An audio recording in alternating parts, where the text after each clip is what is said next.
ఏమండి love symbol అండి ఇది.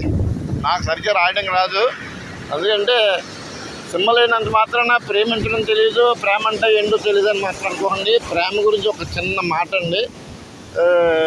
అంటే సృష్టిలో అన్నిటికన్నా ముఖ్యమైన ఘట్టం అంటే ప్రతి జీవిలోనూ ఒకటేంటండి, మానవుడు ఏంటంటే మనకి స్పృహలో ఉన్నాం కాబట్టి మనకు తెలుస్తుంది.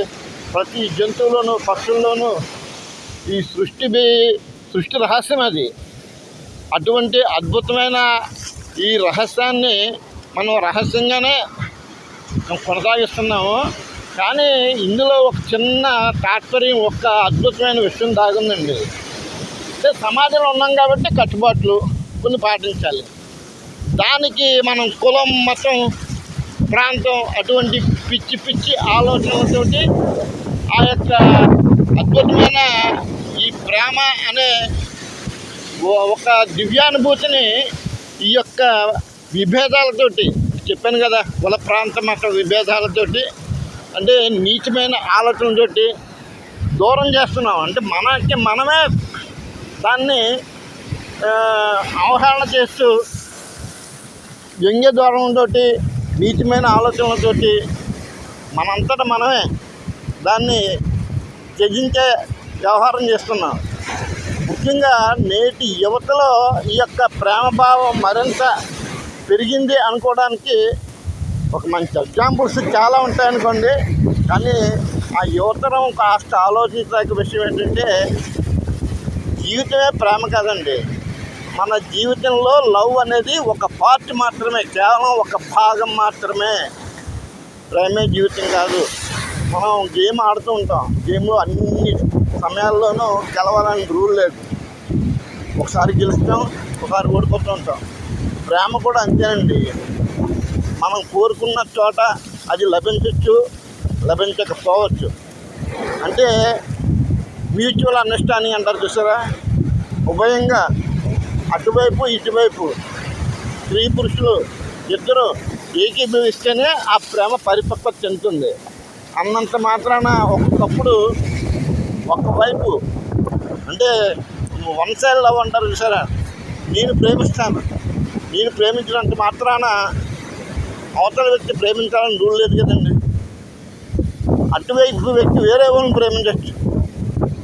అయినంత మాత్రాన మన జీవితం నాశనం అయిపోయింది, ఇంకా లేదు, నాకు జీవితం లేదు, ఇతరుతో సరే నేను ప్రేమించిన అమ్మాయినికి నన్ను కాదన్నది చాలా చాలా నీచమైన, అసలు మూర్ఖపు ఆలోచన అనమాట. అంతకు మించి నాకు పెద్ద ఆలోచన దొరకడం లేదు.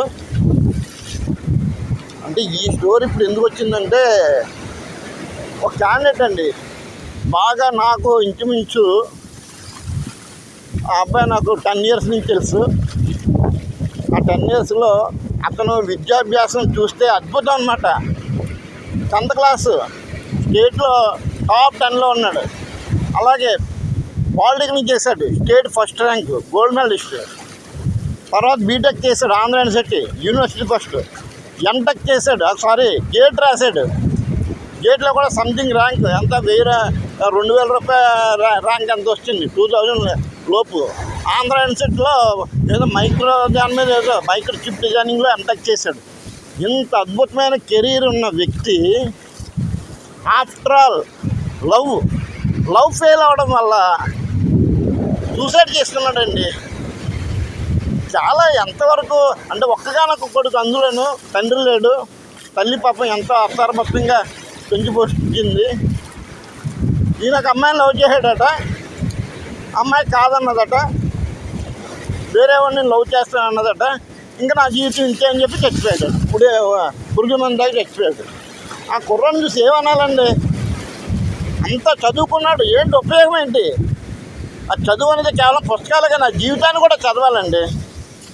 ఇప్పుడు మనకి ప్రేమ ముఖ్యమైనది కాదంటలేదు, తను అర్థం చేసుకోలేదు. ఒకవేళ అర్థం చేసుకున్నా ఏంటి, ఆల్రెడీ అమ్మాయి ఇంకొకరిని ప్రేమిస్తుంది కదా. వీడు చదువుకున్న జ్ఞానం ఏమైంది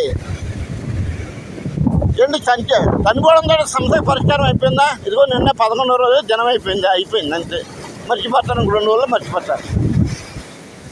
ఇప్పుడు నమ్ముకొని భర్తను కోల్పోయి ఒక్కదాని కొడుకు కదా అక్షరబద్ధంగా పెంచుకొని ఏదో నన్ను అవసరంలో నన్ను ఆదుకుంటాడు కదా అనుకున్న ఆ తల్లి యొక్క జీవితం ఏమైపోవాలి. ఈ మూర్ఖపు ఆలోచనలు యువతరాన్ని నిందించాలా, లేకపోతే వారి ఆలోచనలే నిందించాలా? జీవితంలో ప్రేమ అనేది కేవలం one single part, only part అంతే. మనం జర్నీ చేస్తున్నప్పుడు ఆ స్రవంతిలో ఎన్నెన్నో ఎదురవుతూ ఉంటాయి. ఆ ప్రవాహంలో కొన్ని అడ్డొచ్చి ఎదురొస్తుంటాయి, కొన్ని వాళ్ళ పక్క నుంచి తప్పుకొని వెళ్ళిపోవాల్సి వస్తూ ఉంటాయి. నాకు కాస్త బాధ కన్నా ముందు కోపం వచ్చిందండి ఆ అబ్బాయి మీద.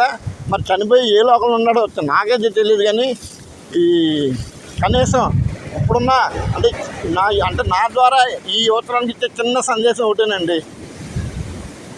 మనకి భగవంతుడు ఇచ్చిన కొన్ని కోట్ల జన్మల తర్వాత ఏ పురుగు, కుక్క, మన్నక్క, ఏనుగు ఏదో పిచ్చి జన్మల తర్వాత అద్భుతమైన జన్మ మానవ జన్మ.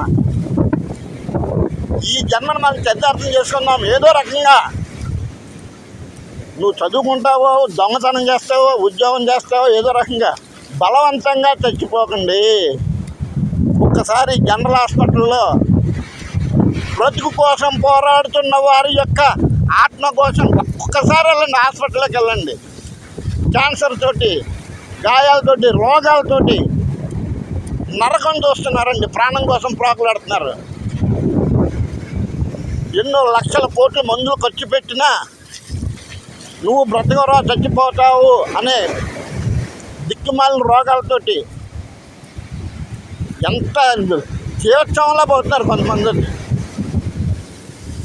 అటువంటి మంచి జీవితం మనకు భగవంతుడు ఇచ్చాడు, దాన్ని ఆస్వాదించండి వేరే రకంగా. అంతేగాని బలవంతంగా ప్రాణం తీసుకోవడం అనేది చాలా గ్రహించదగ్గ విషయం.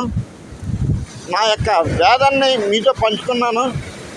వీలైనంత వరకు మీకు అంటే మన పిల్లల్లోనూ మన బంధువుల్లోనూ ఉన్నారని కాదు, కానీ ఈ యొక్క సందేశాన్ని కాస్త విడమర్చి అర్థమయ్యేలాగా నలుగురికి షేర్ చేస్తే నా భూతం నా భవిష్యత్తు కాదు, అందరూ బాగుండాలి, అందులో మనము ఉంటాం. ఓకేనండి. హర హర మహాదేవ శంభో శంకర. ఓం నమ శివాయ, నమో నారాయణ నమ. This is Murthy from Visakhapatnam. జై హింద్.